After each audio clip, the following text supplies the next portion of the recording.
Marcus Steelfist Rodriguez had been training at the underground gym for 3 years. The place smelled like sweat and old leather, with concrete walls that echoed every punch thrown at the heavy bags. Most fighters here weren't looking for fame or glory. They were looking for money, fast money that came from illegal fights in warehouse basements across the city. At 28, Marcus stood 6 feet tall with muscles that rippled under his scarred skin.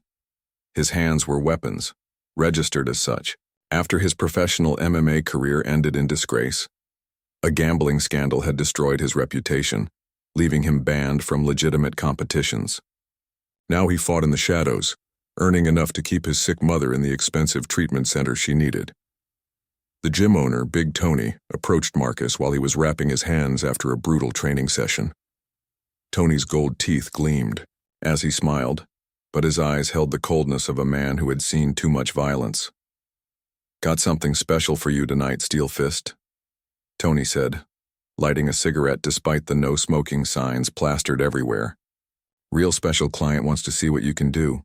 Private exhibition match at some fancy mansion uptown." Marcus looked up from his hand wraps. Private fights usually meant more money, but they also meant more risk. Rich people had strange tastes when it came to entertainment, and fighters sometimes disappeared after these exclusive events. "How much?" Marcus asked, his voice hoarse from the intense training session. "5 grand. Cash." "Tonight," Tony replied, blowing smoke rings toward the cracked ceiling. "But there's a catch. You'll be fighting someone who isn't exactly a professional." "Fighter?" Marcus raised an eyebrow.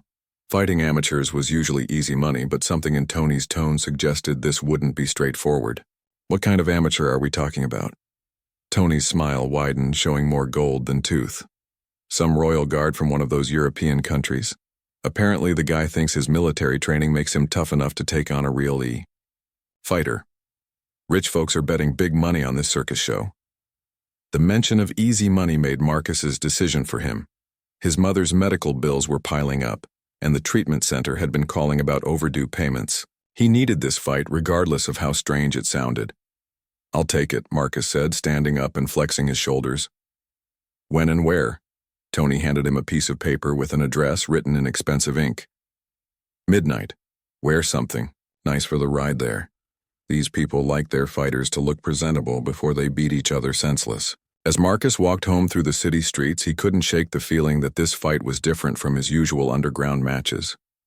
The address Tony had given him was in the wealthiest part of the city, where politicians and celebrities lived behind high walls and armed security. He spent the evening preparing mentally for the fight. Marcus had learned long ago that physical training was only half the battle. The other half happened in his mind, where he visualized every possible scenario and prepared his body to react without thinking. His small apartment was sparse, containing only the essentials: a bed, a kitchen table, and dozens of medical bills spread across every surface. On the refrigerator hung a single photograph of his mother from before the cancer, back when she still had her hair and her bright smile. At 11:30, a black limousine pulled up outside his building. The driver, wearing a crisp uniform and white gloves, didn't speak as Marcus climbed into the leather-scented interior. Classical music played softly through hidden speakers, and a small bar was stocked with expensive liquor that Marcus didn't touch. The mansion they arrived at looked like something from a movie. Tall iron gates opened automatically, revealing a circular driveway lined with marble statues and perfectly manicured gardens. Every window in the 3-story building glowed with warm light, and Marcus could see silhouettes of well-dressed people moving behind sheer curtains. A butler in formal attire greeted them at the massive front door. His accent was thick and European, matching the old-world elegance of the surroundings. "Mr. Rodriguez, welcome. The other participants are all ready." "Preparing. Please follow me." Inside, the mansion was even more impressive. Crystal chandeliers hung from painted ceilings, and oil paintings in golden frames lined the hallways. The floors were polished marble that reflected their footsteps as they walked deeper into the building. They descended a grand staircase that led to what had once been a ballroom, but was now converted into a fighting arena. Folding chairs surrounded a makeshift ring, and about 30 people in expensive clothes sat chatting and sipping champagne. The contrast between their refined appearance and the brutal entertainment they had come to witness struck Marcus as deeply unsettling. In the center of the room stood a man unlike anyone Marcus had ever seen in a fighting context. The royal guard was tall and lean, wearing a pristine military uniform decorated with medals and ribbons. His posture was perfect, his blonde hair was combed back without a strand out of place, and his blue eyes held the confidence of someone who had never lost a fight. But what caught Marcus's attention most was how the man carried himself. This wasn't the swagger of a street fighter or the calculated movement of a trained athlete. This was something else entirely, something that made the hair on Marcus's neck stand up despite his years of fighting experience. The guard's name was announced as Captain Erich von Habsburg, and Marcus realized he was about to fight royalty. Real royalty, not just someone with money and a fancy title. As they were introduced to the crowd, Marcus noticed how the wealthy spectators looked at both fighters like they were animals in a zoo, entertainment for people who had grown bored with conventional pleasures. The bell rang with a crisp sound that echoed through the converted ballroom. Marcus had expected Captain Erich von Habsburg to be awkward, maybe throw a few wild punches before going down like most amateurs did when they faced real fighters. He was completely wrong. Erich moved like water flowing around Marcus's initial jab with grace that seemed impossible for someone his size. When Marcus threw a combination that should have connected easily, the royal guard simply wasn't there anymore. It was like fighting a ghost who could predict every move before it happened. "What the hell?" Marcus muttered under his breath, circling his opponent carefully. In 3 years of underground fighting, he had never encountered anyone who moved like this. Even professional fighters had patterns, habits that could be exploited. Erich seemed to have none. The crowd murmured appreciatively as Erich demonstrated techniques that Marcus didn't recognize. These weren't boxing moves or standard martial arts. They were something older, more refined, like a deadly dance passed down through generations of warriors who had actually fought for their lives on real battlefields. Marcus tried to use his size advantage, rushing forward with a flurry of punches designed to overwhelm his opponent. But Erich simply stepped aside, grabbed Marcus's extended arm and used the fighter's own momentum to send him stumbling across the ring. The wealthy spectators applauded politely, as if they were watching a ballet performance rather than a fight. "You're quick," Erich said in perfect English, though his accent revealed his European origins. "But speed without purpose is just movement." This infuriated Marcus more than any trash talk he had ever heard.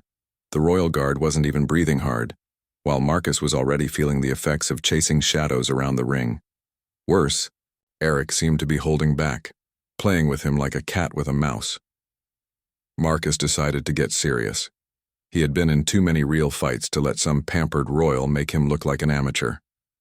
Drawing on years of street fighting experience, he feinted left, then threw a devastating right hook that had knocked out bigger men than Erich. The punch never landed. Erich caught Marcus's wrist in mid-swing with fingers that felt like steel cables. For a moment that seemed to last forever, the two men stood frozen. Marcus's fist inches from Erich's face, held in place by a grip that he couldn't break despite using all his strength. "Interesting technique," Erich observed calmly, as if he were critiquing a student's homework rather than stopping a punch that could have broken his jaw. "Very American. All power, no subtlety." Then Erich did something that made Marcus's blood run cold. Without any visible effort, he began slowly pushing Marcus's fist backward, forcing the fighter's arm to bend, despite Marcus using every muscle in his body to resist. The crowd fell silent, sensing that something extraordinary was happening. Marcus had arm wrestled with heavyweight fighters, powerlifters, and men twice his size. No one had ever overpowered him this easily. Erich wasn't straining, wasn't even frowning with concentration. He was simply applying pressure as casually as someone opening a jar. "How are you doing this?" Marcus gasped, sweat beginning to pour down his face despite the air conditioning in the mansion. Erich smiled, and for the first time, Marcus saw something dangerous in those blue eyes. "My family has been protecting royalty for 800 years, Mr. Rodriguez. Do you really think we learned to fight in gymnasiums?" With that, Eric released Marcus's arm and stepped back, allowing the bewildered fighter to regain his balance. But the psychological damage was done. Marcus now understood that he wasn't facing an amateur or even a talented athlete. He was fighting someone who represented centuries of martial tradition that had been refined in actual life-or-death situations. The realization hit Marcus like a physical blow. All his training, all his experience in underground fights and professional competition meant nothing against someone who had been bred and trained for warfare since childhood. This wasn't entertainment for Eric. It was a demonstration of skills that had been passed down through generations of men who had fought with swords and shields on medieval battlefields. Marcus tried to regroup, bouncing on his toes the way his first trainer had taught him years ago. But his confidence was shattered. Every technique he attempted, Eric countered effortlessly. Every combination he threw, Eric avoided with movements that seemed to violate the laws of physics. The worst part was Eric's attitude. He wasn't mocking Marcus or showing off for the crowd. He was simply doing his job, the same way he might have demonstrated swordsmanship for visiting dignitaries or shown younger guards proper defensive techniques. This was routine for him. "You're holding back," Marcus accused, wiping blood from a cut above his eye that he didn't remember receiving. "Of course I am," Eric replied matter-of-factly. "These people paid to see a fight, not an execution. My orders are to make this entertaining while demonstrating the superiority of traditional European combat arts." The casual way Eric mentioned orders sent a chill through Marcus. This wasn't just a private exhibition match. It was something else entirely. And Marcus was beginning to suspect he had walked into a situation that was much more dangerous than Big Tony had led him to believe. Around the ring, the wealthy spectators were no longer politely applauding. They were leaning forward in their chairs, whispering among themselves with the excited energy of people witnessing something truly rare. Marcus caught fragments of conversation in multiple languages, and what he heard made his stomach turn. These weren't just rich people looking for unusual entertainment. They were collectors, connoisseurs of violence who traveled the world seeking fighters and warriors who could demonstrate techniques lost to history. And Marcus was beginning to understand that he hadn't been hired as a competitor. He had been brought here as a sacrifice, a modern fighter who would be systematically dismantled by someone representing an older, deadlier tradition. Something snapped inside Marcus Rodriguez. The realization that he was being used as entertainment, that these wealthy people were betting on his humiliation, ignited a rage that burned away his fear and confusion. He had grown up poor, fighting for everything he had ever earned, and no amount of royal breeding was going to make him quit now. "You think your fancy bloodline makes you better than me?" Marcus snarled, spitting blood onto the polished floor of the makeshift ring. "I've been fighting for my life since I was 12 years old. You've been playing dress-up in a palace." For the first time since the fight began, Eric's composed expression flickered. Something Marcus had said touched a nerve, and the royal guard's perfect posture stiffened almost imperceptibly. "You know nothing about my life," Eric replied, his voice carrying a hint of ice that hadn't been there before. Marcus seized on this crack in his opponent's armor. Street fighting had taught him that the mind was often more important than the body, and everyone had weaknesses that could be exploited. "I know you've never been hungry. I know you've never had to choose between eating and keeping the lights on. I know you've never watched your mother slowly die while you count pennies for her medicine." The effect was immediate and dramatic.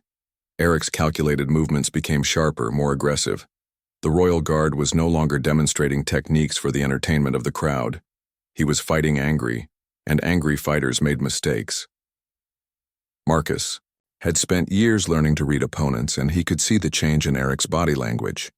The perfect discipline that had made the royal guard untouchable was cracking, replaced by raw emotion that clouded judgment and created openings. When Eric lunged forward with a technique that would have ended the fight minutes earlier, Marcus was ready. Instead of trying to match his opponent's skill, he did what street fighters do best. He adapted. As Eric committed to an elegant takedown that required precise timing, Marcus simply fell backward, grabbed the royal guard's uniform, and used basic leverage to flip him overhead. Eric hit the ground hard for the first time in the fight. The crowd gasped as the seemingly invincible royal guard rolled to his feet with dirt on his pristine uniform and surprise written across his features. "There's your European superiority," Marcus taunted, feeling his confidence return as he realized Eric wasn't superhuman after all. Looks like 800 years of tradition just met 28 years of desperation.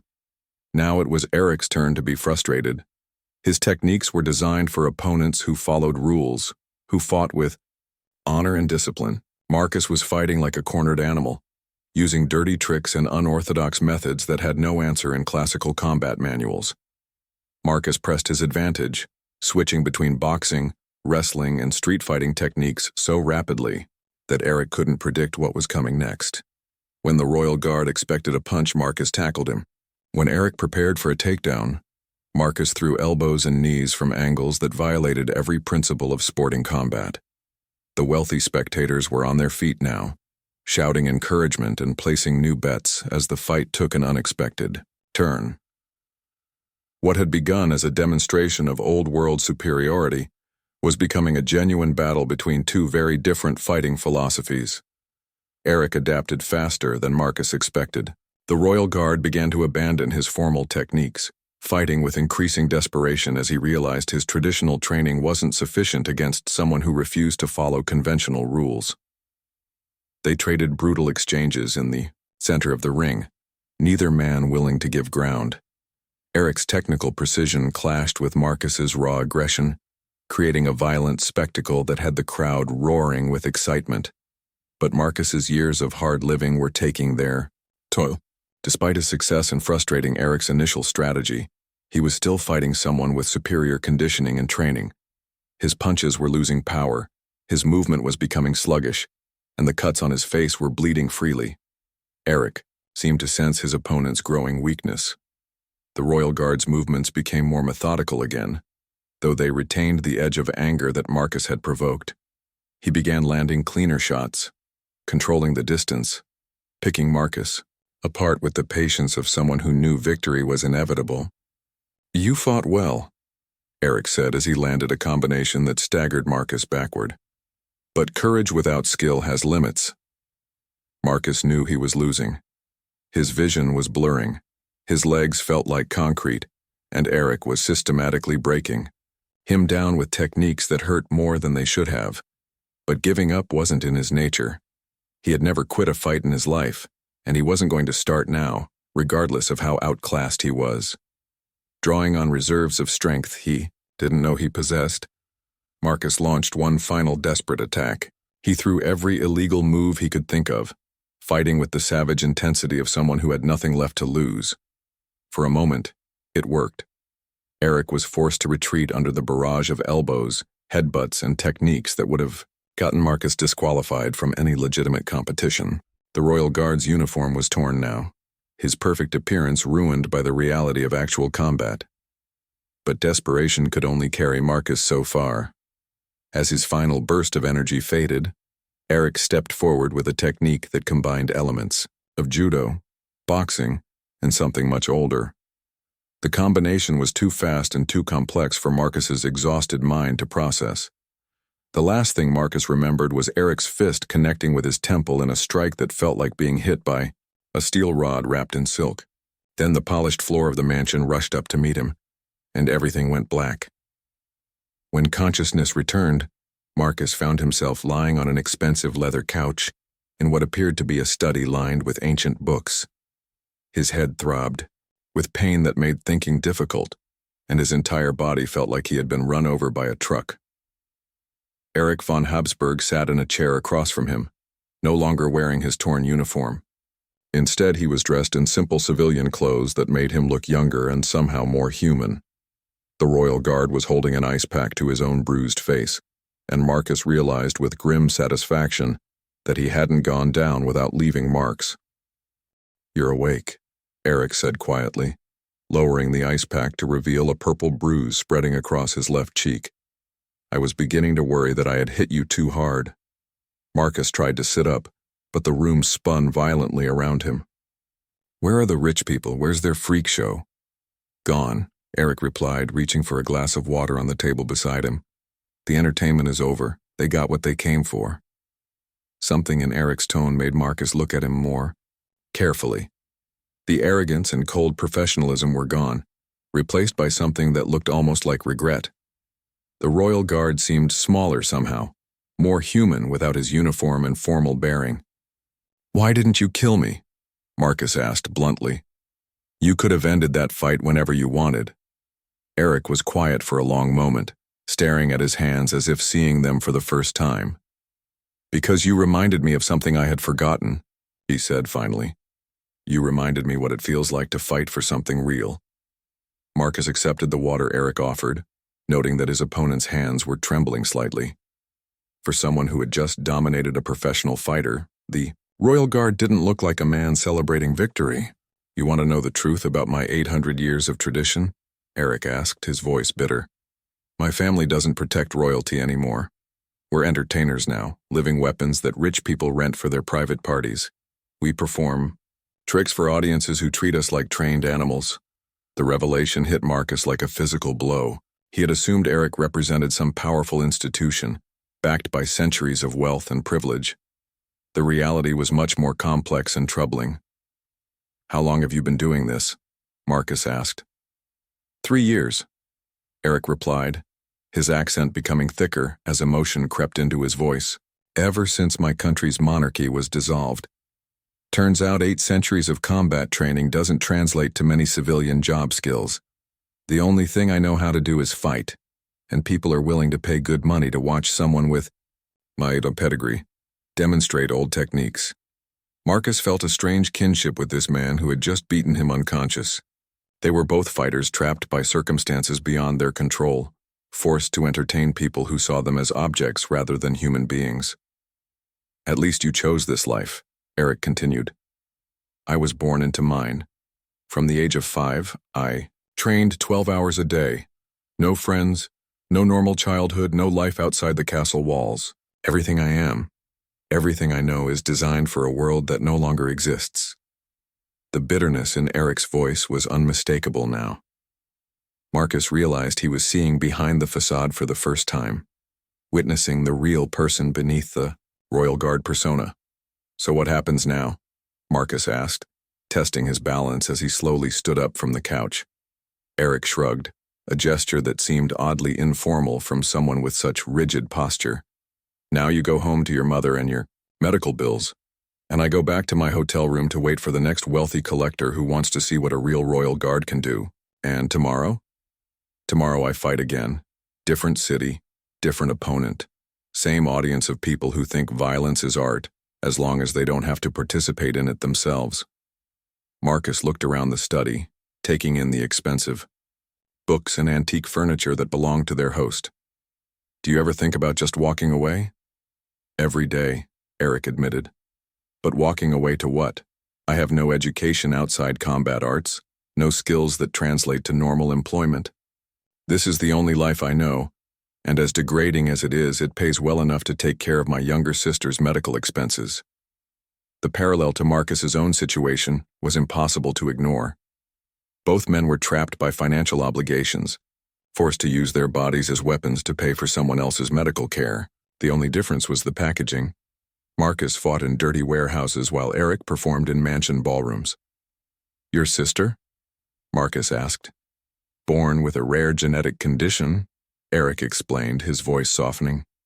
"The treatments are experimental and expensive. Without them, she'll be dead before her 20th birthday." Marcus felt the last of his resentment toward Eric dissolve. They weren't enemies. They were victims of the same system that commodified human suffering for the entertainment of people who had never known real hardship. "I'm sorry," Marcus said, meaning it. "I thought you were just another privileged rich kid playing warrior, and I thought you were just another American brute without honor or discipline," Eric replied with the ghost of a smile. It seems we were both wrong. They sat in comfortable silence for several minutes, two fighters who had beaten each other, senseless now finding common ground in their shared circumstances. The absurdity of the situation wasn't lost on either of them. "The people who organized this," Marcus said eventually. How do they find fighters like us? Eric's expression darkened. There's a network. People who scout fighters in different disciplines looking for anyone desperate enough to participate in private exhibitions. They especially prize fighters with unusual backgrounds or stories that appeal to their clients' fantasies. Fantasies? Rich people get bored easily, Eric explained. They've seen professional boxing, mixed martial arts, everything that's commercially available.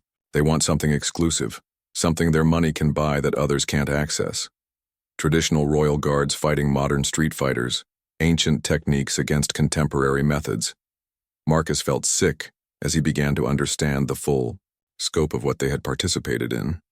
They weren't just entertainers. They were living historical exhibits, representatives of different fighting traditions being pitted against each other for the amusement of people who collected experiences the way others collected art. How many others are there?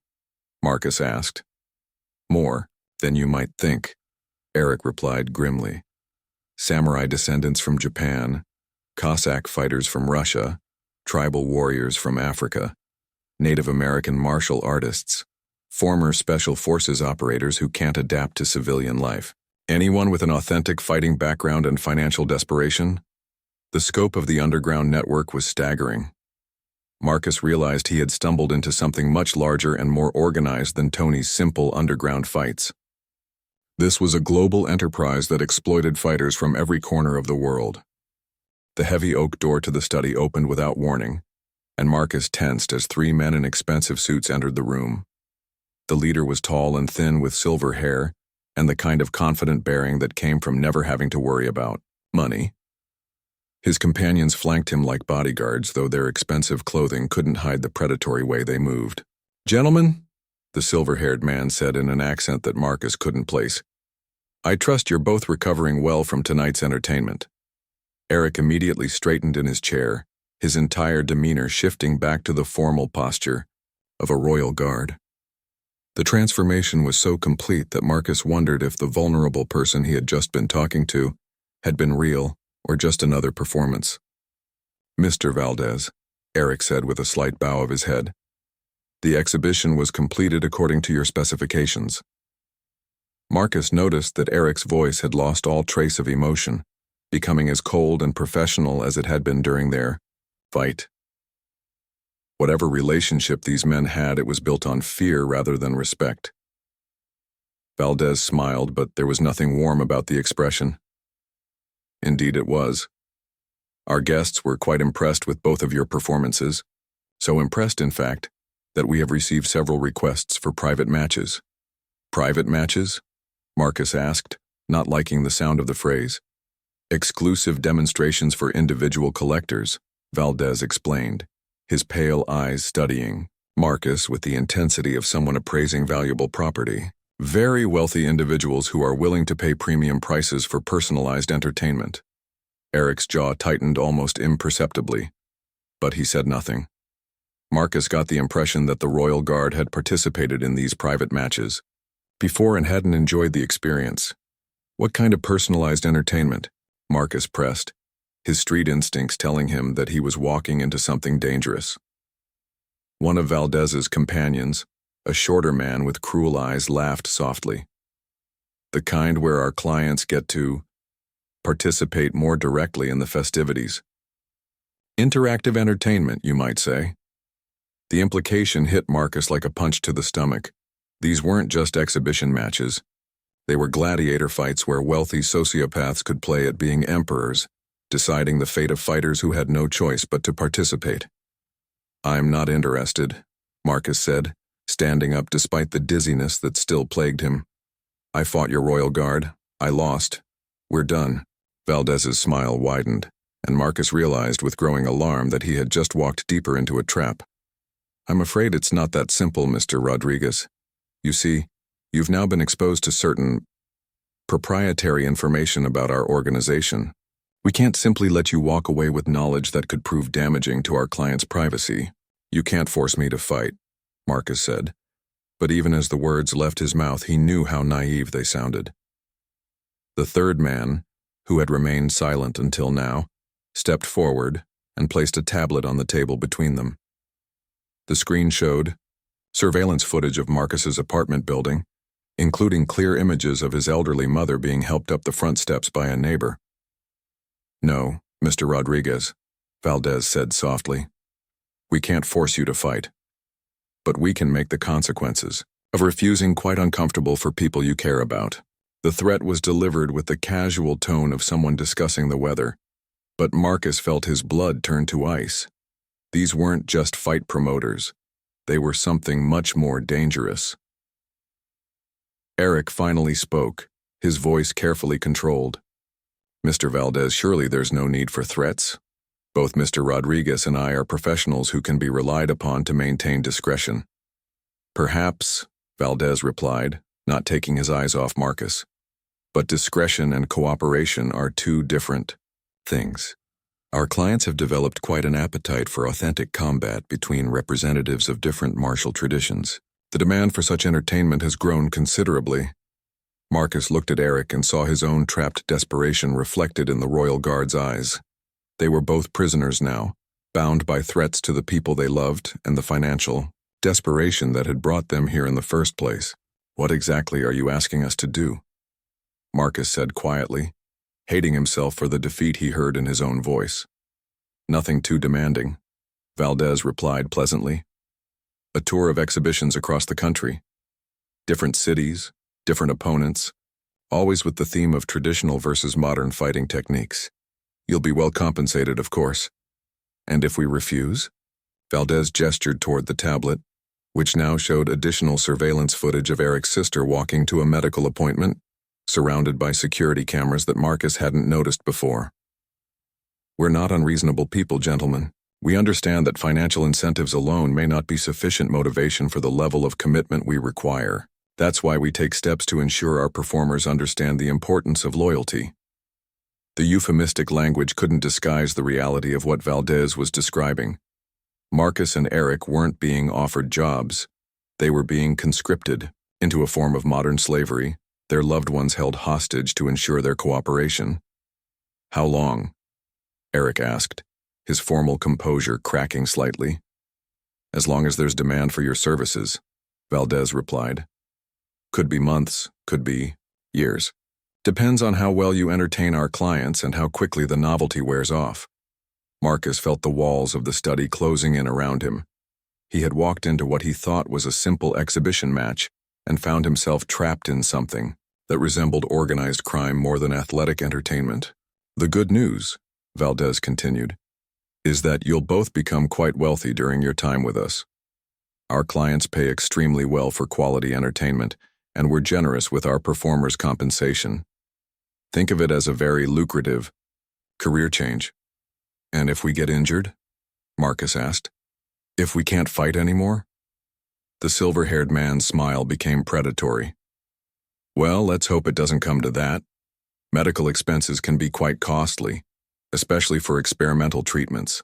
The implied threat to Eric's sister was unmistakable, and Marcus saw the Royal Guard's hands clench into fists before he forced them to relax. They were completely powerless, trapped by their own desperation and the ruthless efficiency of people who had turned human suffering into a business model. "When do we start?" Eric asked, his voice hollow. "Tomorrow," Valdez replied cheerfully. "We have a client in Chicago who's quite eager to see what happens when European military tradition meets American street fighting. It should be fascinating." As the three men left the study, Marcus and Eric sat in silence, both understanding that their lives had just taken a dramatic turn toward something much darker than either of them had imagined. They were no longer fighters. They were commodities, valuable only as long as they could provide entertainment for people whose wealth had isolated them from normal human empathy. The shocking twist wasn't that Marcus had lost the fight. It was that winning or losing had never mattered at all. 6 months later, Marcus stood in another makeshift ring, this time in the basement of a casino in Las Vegas. His face bore new scars from dozens of fights against opponents from around the world. Beside him, Eric looked equally battered, though he still maintained the rigid posture that had been drilled into him since childhood. They had become a team of sorts, the American street fighter and the European Royal Guard, traveling from city to perform for audiences that grew more demanding with each event. Marcus had fought Shaolin monks, Brazilian capoeira masters, Russian sistema experts, and fighters whose backgrounds were so exotic that he couldn't pronounce their martial arts names. Eric had proven to be not just a fighting partner but a true friend. Between matches they had shared stories, strategies, and the growing desperation that came with realizing their situation was getting worse rather than better. Valdez's organization had expanded their operations, bringing in more fighters and scheduling more frequent events to meet increasing demand. "Tonight's different," Eric whispered as they waited for the evening's entertainment to begin. "Did you see the way Valdez was acting? Something has him nervous." Marcus had noticed it, too. Their handler, usually calm and controlling, had been agitated all day, making phone calls in languages Marcus didn't recognize and constantly checking his watch as if he was expecting something to happen. The audience for tonight's event was smaller than usual, maybe 20 people instead of the typical 50 or 60, but these 20 looked different from their usual clientele. They were younger, more alert, and several of them were taking notes rather than simply enjoying the spectacle. "Ladies and gentlemen," Valdez announced from the center of the ring, his voice lacking its usual confidence, "tonight we present a special demonstration of adaptive combat techniques, featuring our most experienced performers." As Marcus and Eric entered the ring, Marcus noticed something that made his heart skip a beat. In the back row, partially hidden by shadows, sat a woman wearing a FBI badge on her lapel. She was trying to be inconspicuous, but Marcus's street instincts recognized law enforcement when he saw it. Their opponent tonight was introduced as Dmitry Volkov, a former Spetsnaz operative who had been with Valdez's organization longer than either of them. Dmitry was a mountain of muscle and scar tissue who fought with the brutal efficiency of someone trained to kill rather than entertain.